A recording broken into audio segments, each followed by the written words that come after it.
y el dólar se está volviendo a disparar otra vez. Aún así, se mantienen convencidos. Fíjense, tenemos aquí la tabla de Goldman Sachs, donde están.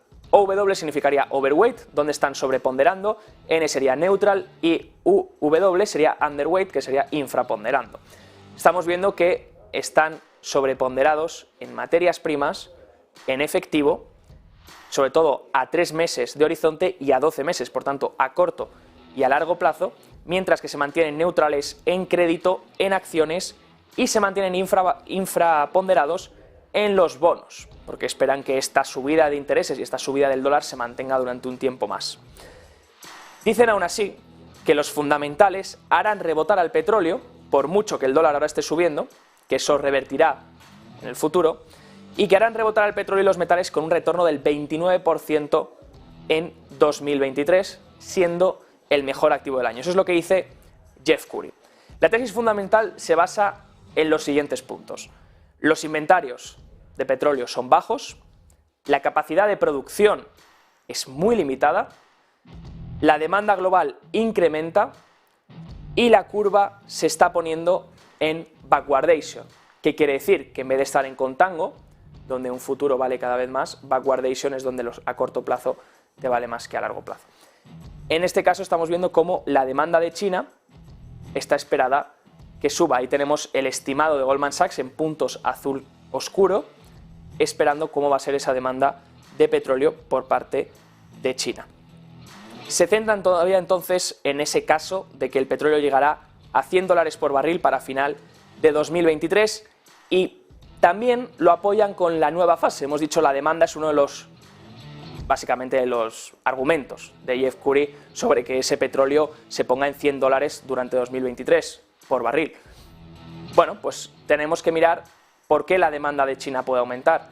Y aquí tiramos de ciclo económico y vemos las diferentes fases del ciclo. Un ciclo pasa por una fase de contracción, una fase de recuperación, una fase de expansión y luego una fase de desaceleración.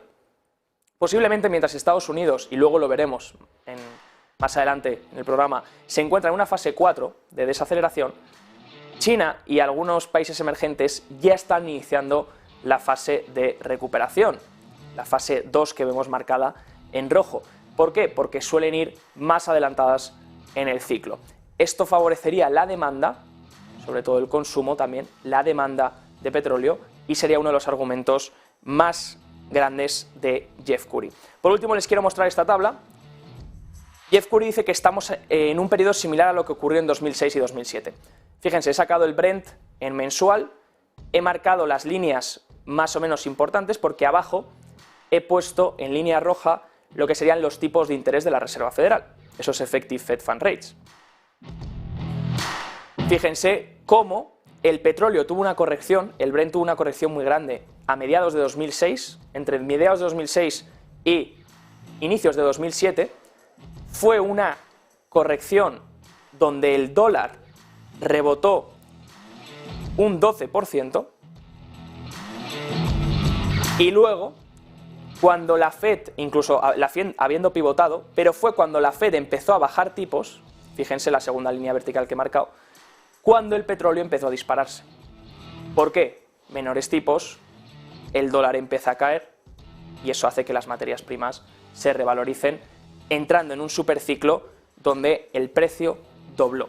Así que esa es la tesis de Jeff Currie y esa es la que quería presentarles hoy, donde Goldman Sachs dice que será el año de las materias primas con un retorno de hasta el 29%. Veremos si aciertan, veremos si no, pero aquí está el análisis. Y por otro lado, vamos a hablar también de otro informe de Goldman Sachs, reapertura, recuperación. Vamos a hablar de China.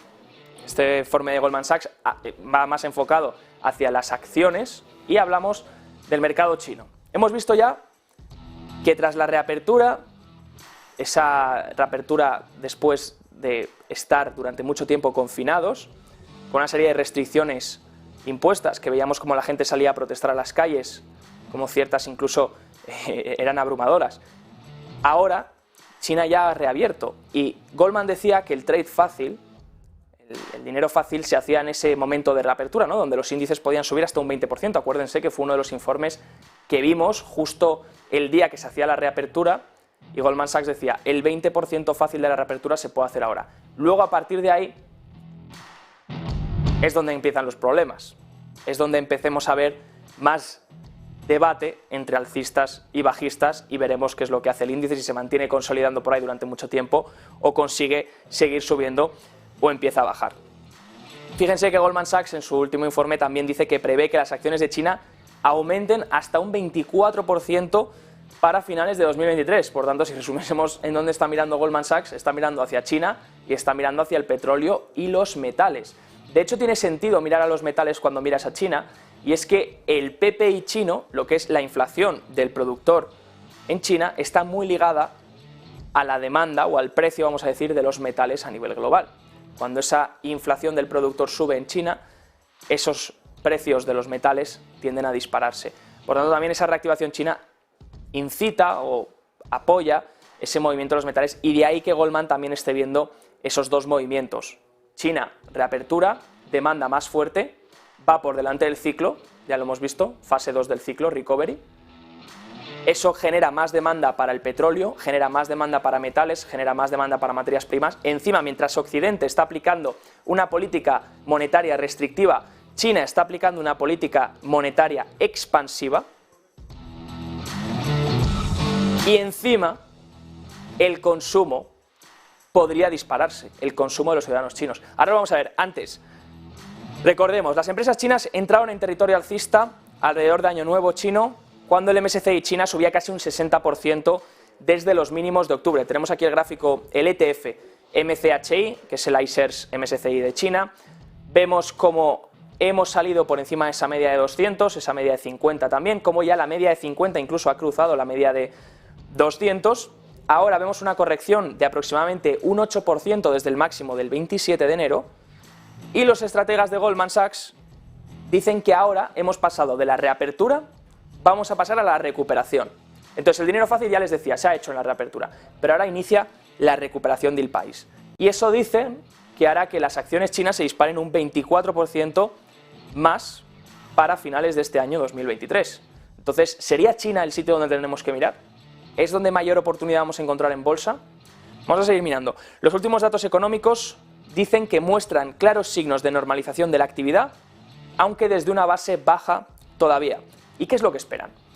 Esperan que la economía china crezca un 5,5% en todo el año 2023, mientras el resto de economías ahora están ajustando un poco al alza sus perspectivas de crecimiento, pero en general el crecimiento es por debajo de tendencia y es un crecimiento flojo.